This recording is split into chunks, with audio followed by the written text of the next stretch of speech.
Hey everybody, thanks for tuning in, and welcome to those newcomers.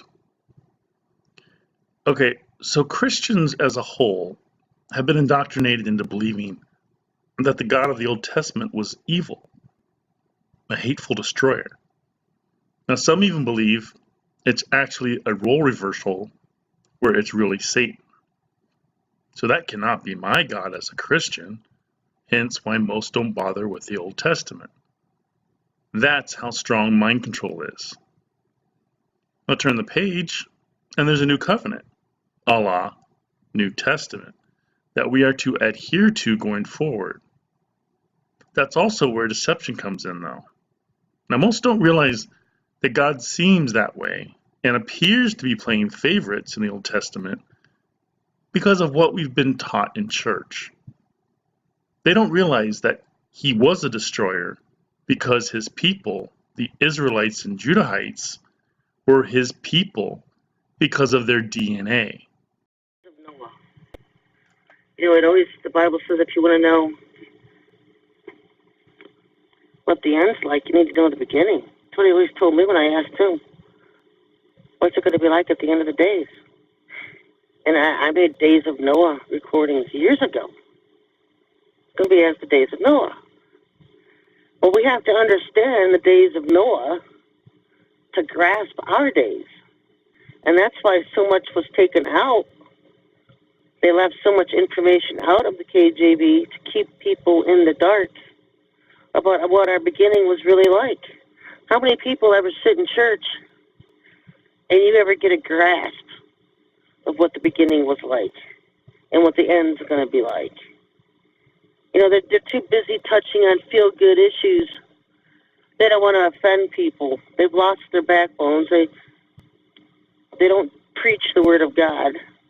They preach what people want to hear. And so you literally have to leave the churches and start doing research on your own just to get a grasp of the days we're in. One of the things I've always known after leaving the church, doing my own research and studying, seeking the Father, sitting at his feet, is if you sit at the churches, they're going to tell you that Noah was the only righteous man left on earth in his family. They were the only righteous people. No, that was not true. Noah wasn't completely righteous. His family wasn't completely righteous. But what they were was human. They were the only ones left on earth with pure human DNA.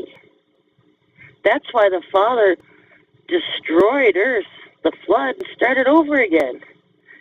Because all of the humans had been contaminated, had been taken over. And there was Nephilim bred everywhere, half alien, half humans. When he looked at the earth, it was completely abominable, and he destroyed it with the flood. Noah and his family were saved. Now, Noah's sons' wives were saved as well. People ask, well, how did it start up all over again? Through the wives. And you'll read about how Ham was judged, how his grandson was placed a curse on Ham's grandson for Ham's sin against Noah. And you can debate all you want about what the sin was against Noah, but that's apples and oranges. There was a curse placed on his son's line. And so we move through history of continuing breeding fallen angels with humans on earth. It continued on. It never stopped. When you look at Canaan, 20 cities of giants. Where'd giants come from? This is after the flood. Where'd they come from? Where did 20 cities of giants come from that Joshua and Caleb led armies against to destroy? The Old Testament talks about various giant races of people knew how to discern all the different races that existed in the Middle East back then and around the world. They would realize that half the races being spoken about were giant and Nephilim races. I know I always hear atheists with their big argument about how the Father would command the Israelites to go destroy a particular town or village and kill every man, woman, and child. Sometimes even the animals, just destroy the entire city. They're saying, what kind of a God would do that? Well, because those people were pure wicked. There wasn't any human part of them. They were pure wicked. He was destroying the wicked off the earth. Gentiles, as Christians believe themselves to be, are actually hybrids, like Nephilim, or any other hybrid, like the serpent seed bloodline of Cain. He was half human through Eve and half cursed reptilian through Lucifer, his real father, regardless of what the church teaches. Jacob later became Israel, and he was the son of Isaac, who was the son of Abraham, who was the son of Terah, who was the son of Nahor, who was the son of Serug, who was the son of Rehu, who was the son of Peleg, who was the son of Eber, who was the son of Shelah, who was the son of Arphaxad, who was the son of Shem, who was the firstborn son of Noah, taking us back to the great flood, where only 8 people were protected. Now at the same time, when Noah cursed Ham, he blessed Shem, making Canaan be his servant in relation to both of their future offspring. Now maybe you can better understand why Canaan became Israel, as Shem's bloodline, which created Jacob, ruled over his brother Ham's son Canaan, the cursed bloodline. Now in the first 2 chapters of Judges, it goes into how Joshua and ultimately his entire generation passed away. And that's the last time Israelites really followed Father Yahweh, as they were the last generation to acknowledge Father or remember the mighty things he had done for Israel. And the subsequent generation abandoned him to serve Baal and the images of Ashtoreth. Like generations before them, Father had to teach them a lesson. So he handed them over to the raiders who stole their possessions. He turned them over to their enemies, and they were no longer able to resist them. Now, every time Israel went out to battle, Father fought against them, causing them to be defeated, just as he had warned. Now, Father Yah, being the compassionate Father he is, always took pity on his children. So after Joshua's death, he had raised up several judges over Israel, including Deborah, which is important for this audience to hear if you're questioning him actually standing up a woman in this last generation, in the way of Sherry Shriner, who I've mentioned numerous times throughout my whole time with this channel. Yes, there were female prophets, like Huldah, written in 2 Kings and 2 Chronicles, and even Deborah, just as a couple of examples. In any case, Father raised up at least 10 judges to rescue his people from their enemies. But each and every time, when that judge rescued them with the support of Father Yah, Israel just prostituted themselves by worshiping other gods. And when that judge died, their corrupt behavior became even worse than those who had lived before them by going after other gods, serving and worshiping them, refusing to give up their evil practices and stubborn ways. Now, unsurprisingly, this only angered Father Yahweh that much more. So he decided to leave the nations like the Canaanites, the Philistines, the Sidonians, and the Hivites, that he'd purposely left unconquered when Joshua had died, in order to test Israel, as explained in detail within Judges chapter 1. These intermingling nations would be constant thorns in their sides, as their gods would be a relentless temptation to Father's people, and fail the test they did, ultimately intermarrying with them, serving their gods. Now at least 10 judges would come and go until Father had had enough and just turned the Israelites over to the Philistines for the next 40 years. Similar to how good parents should respond if their child is strung out on drugs during a relapse fresh out of rehab, and he gets arrested for stealing from them. They should press charges without a hesitation of second thought to ensure he's arrested. Otherwise, he will never learn his lesson and just assume he's invincible to the system. It's called tough love, way back then and even now. Now, as explained in 1 Samuel chapter 8, Israel requested a king. Refer to that chapter in its entirety, and you will see how Father had told Samuel to do everything they say to you, for they are rejecting me, not you. They don't want me to be their king any longer. Ever since I brought them out of Egypt, they have continually abandoned me and followed other gods, and now they are giving you the same treatment. Do as they ask, but solemnly warn them about the way a king will reign over them. In other words, be careful what you wish for.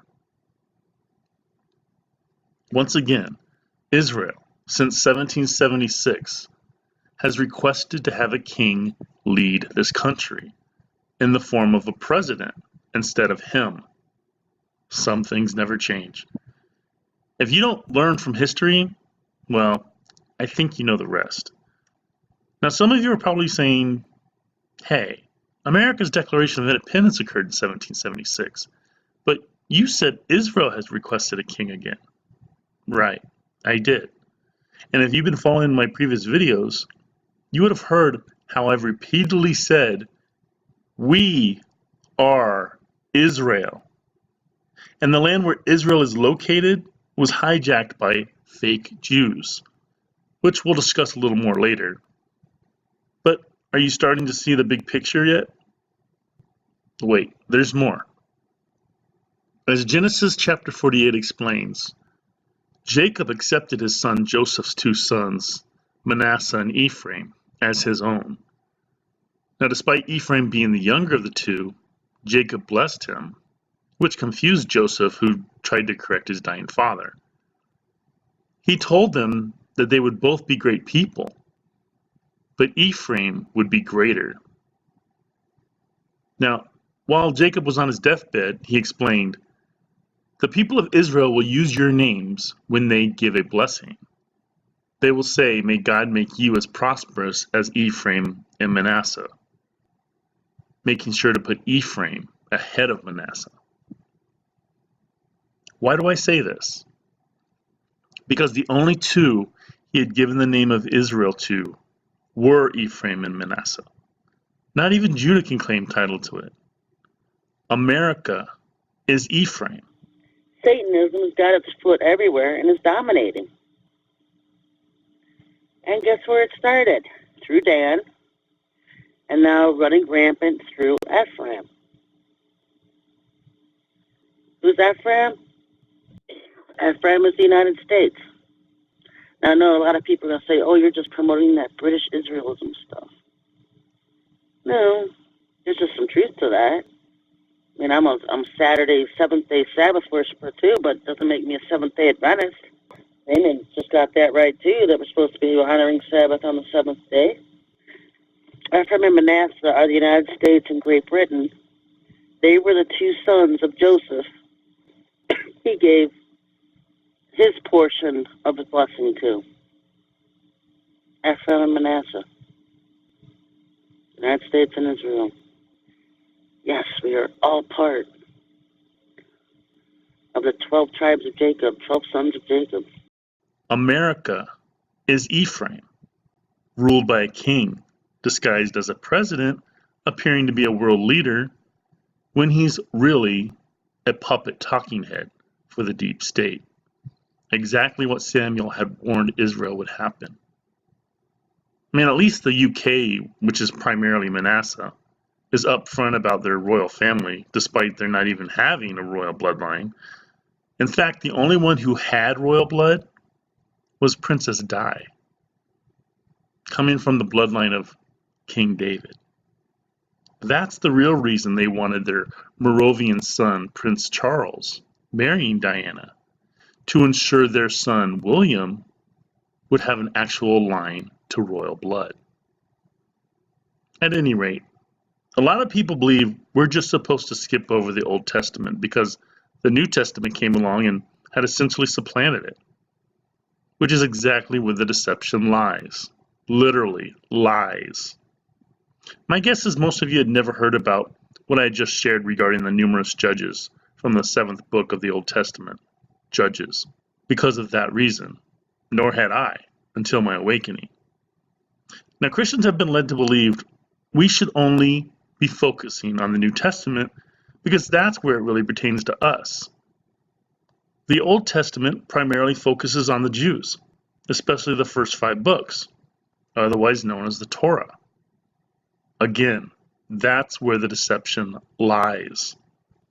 Now, what would you say if I told you that that deception, along with Paul writing half the New Testament, with the help of his scribes Mark and Luke, totaling 16 of the 27 books of the New Testament, are part of the same trickery propagated on Paul's group, known as Christians, first at Antioch? Again, Yahushua's ministry was never referred to as Christianity.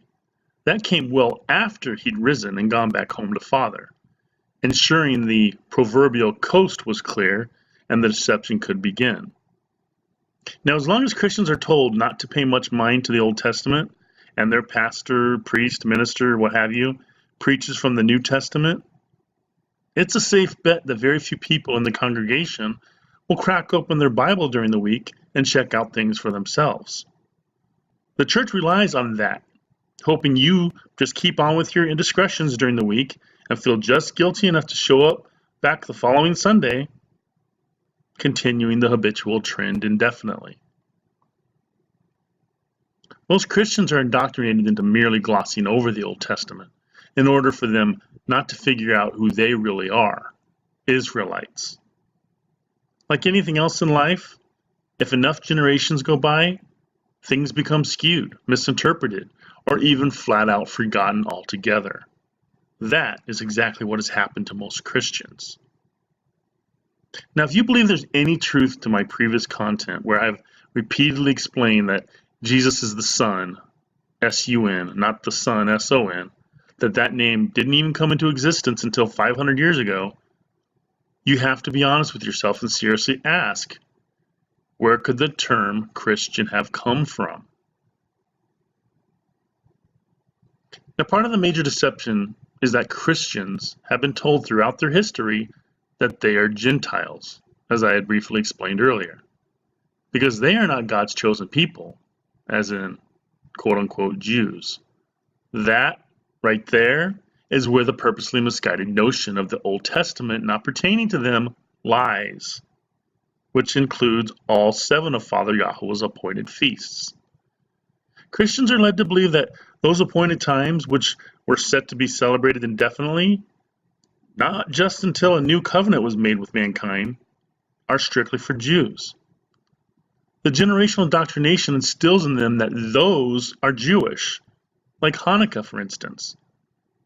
Now, even though Hanukkah is not an appointed feast or time of Father Yah's, it's definitely considered a Jewish holiday. They've been led to believe that Yahweh is the God of the Hebrews, not realizing that that is the name of God for all of us. As long as Christians have forgotten their true identity after Father had purposely spread his people all over the world, Europe and ultimately the U.S. in particular, segregation can begin and will only continue throughout future generations. Therefore, the 7 appointed feasts are our fathers, the father of all of us, not merely Jewish tradition. Judah was simply the only ones to adhere to it after some tumultuous times of falling off his path and going through multiple captivities, not to mention the Holocaust during World War II, which was really the fake Ashkenazi Jews killing off the Torah-believing Jews in order to take over Father's promised land a few years later, when Hitler would supposedly kill himself, and about 6 months later the UN was implemented. Wouldn't you know it, less than 2 years later, the fake rebirthing began in way of the UN approving the state of Israel, where the quote-unquote Jews would move back home the following year, in 1948. All a big scam, pulled over the eyes of the entire world. The UN simply picked up where Hitler had left off, only under the guise of benevolence. Now make no mistake about it, the UN is the Lucifer Trust, run by his fallen angels. And for the last 73 years, it's been headquartered where?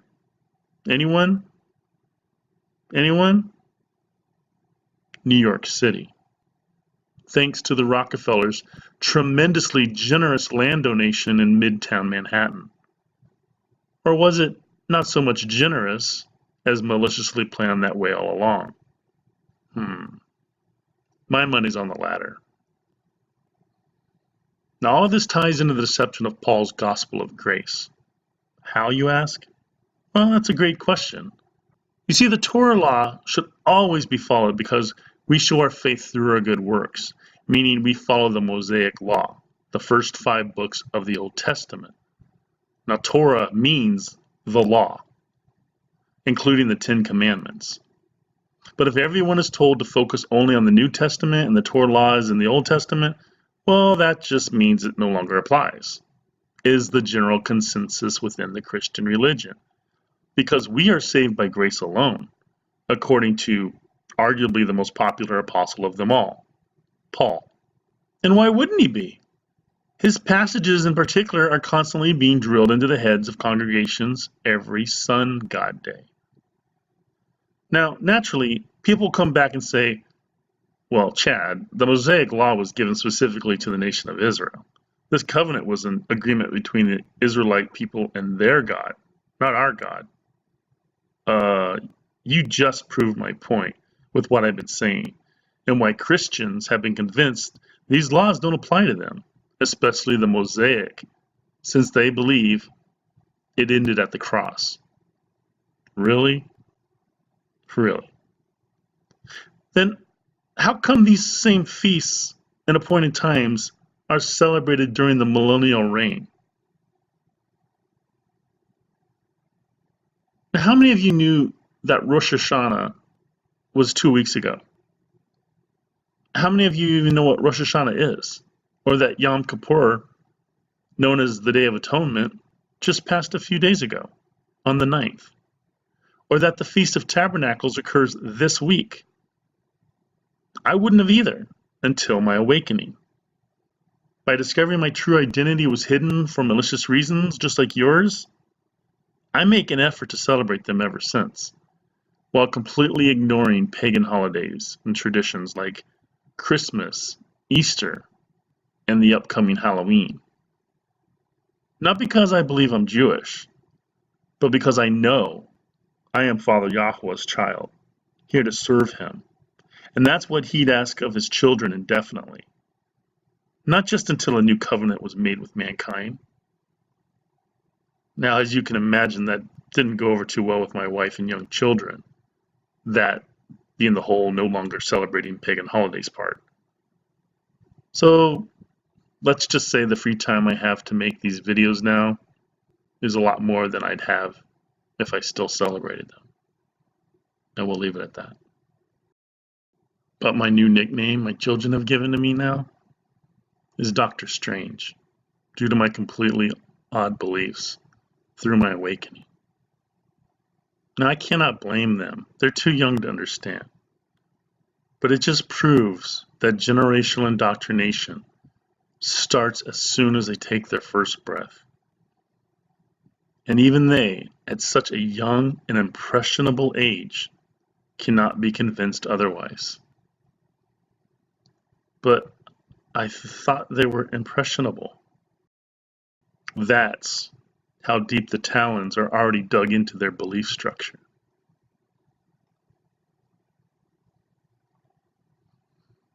In any case, in Roman Catholicism, the granddaddy of all Christian denominations, they believe that Jesus freed Christians from the rest of the Jewish religious law, as in Mosaic laws, but not from their obligation to keep the 10 Commandments. It has been said that they are to the moral order what the creation story is to the natural order. Well, then, as I've mentioned in previous videos, why are they breaking 3 of the first 4 commandments on every sun god day? And did you know that Catholicism modified the 10 Commandments to fit their liking?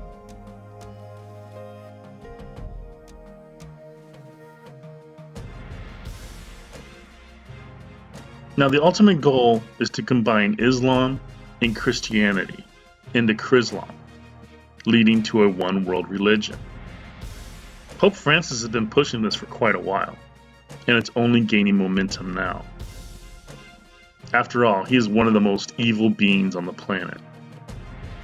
Sorry, Catholics, but you've been badly deceived. Get out of Catholicism while you still can. Anyway, I really hope this helps explain why the Old Testament should not be ignored. Yes, it has modifications just like the New Testament does, but the Spirit of Father Yah is definitely present. Just seek all truth through Him before relying on anything 100%, even the Bible, and He will guide you to what's His truth. Build a relationship with Him, and your awakening cannot help but begin, because He will steer you away from the lies, just as He's done for me and others. So I'm here sharing it with you and anyone who's willing to listen. Time is short, so don't put it off any longer. Again, I'm not saying you don't have salvation if you're going to church on Sunday. He knows what's in your heart. I'm just relating it to being in this last generation of mankind, and who will likely have to experience the tribulation period by going through the refinement for Father Yah to prove your faith to Him, just as our ancestors had to do by going through captivities way back when. Everything comes full circle, so it's up to each of us to recognize the deception we've been led into and break that circle. What you do with this information, though, is up to you. God bless.